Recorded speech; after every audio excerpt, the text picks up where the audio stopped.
بسم اللہ الرحمن الرحیم۔ السلام علیکم۔ برطانیہ کے ایک سابق آرمی چیف، ان کا کہنا ہے کہ طالبان افغانستان میں جنگ جیت چکے ہیں۔ افغان فوج لڑنے کا جذبہ بظاہر کھو چکی ہے۔ یہ کوئی عام شخص نہیں بلکہ لارڈ ڈیننٹ سن 2006 سے سن 2009 کے دوران برطانوی فوج کے سربراہی کرتے رہے ہیں۔ 20 سال کے بعد نیٹو افواج کی واپسی کے بعد افغان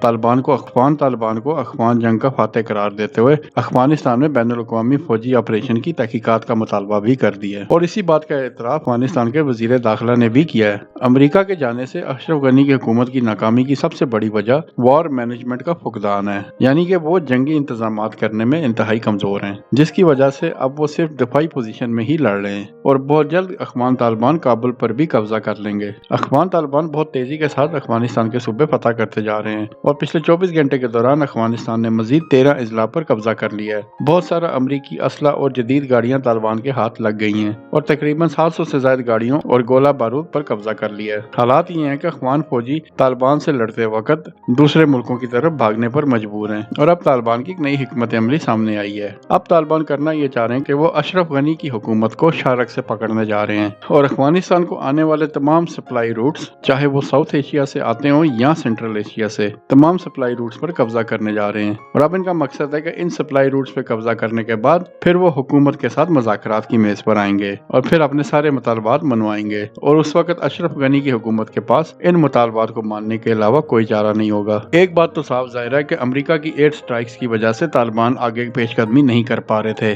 جس کی وجہ سے امریکہ نے پاکستان سے اڈے بھی مانگے تھے تاکہ وہ طالبان کے خلاف ایئر سٹرائکس کو جاری رکھ سکے اور اشرف غنی کی حکومت افغانستان میں برقرار رہے۔ لیکن پاکستان نے چونکہ صاف اڈے دینے سے انکار کر دیا، جس کی وجہ سے امریکہ کے پاس ایسا کوئی چارہ نہیں رہا۔ جو بائیڈن نے بھی افغانستان سے نکلتے وقت اشرف غنی کی حکومت کو کہہ دیا کہ ہم نے تم لوگوں کو پہلے سے ہی ایئر فورس بنا کر دے دی ہے، جہاز، ہیلی کاپٹر سب لا کر دے دیے ہیں، اب کس پر ایئر سٹرائک کرنی ہے، کس پر کیا کرنا ہے، یہ آپ کا کام ہے، جس پر اشرف غنی کی حکومت کافی پریشان ہے۔ ذرائع کے مطابق اشرف غنی کی تمام فیملی اور جو باقی ہائی آفیشل افغانستان کے لوگ ہیں، ان سب نے اپنی فیملیز کو امریکہ، کینیڈا اور یورپ وغیرہ میں باہر بھیجنا شروع کر دیا ہے، اور اگر اشرف غنی نے بھی باہر بھاگنے کی کوشش کی تو ہو سکتا ہے کہ ان کی جان کو خطرہ ہو۔ بہرحال اس وقت طالبان پورے افغانستان پر قابض ہوتے نظر آ رہے ہیں۔ کہا تو یہ جا رہا ہے کہ افغانستان پر طالبان کے قبضے کے بعد خانہ جنگی کا خدشہ زیادہ بڑھ جائے گا، لیکن افغان طالبان کے قابض ہونے کے بعد ہو سکتا ہے کہ خانہ جنگی کا خدشہ صرف خدشہ ہی رہ جائے اور ایسے کوئی حالات پیدا نہ ہوں۔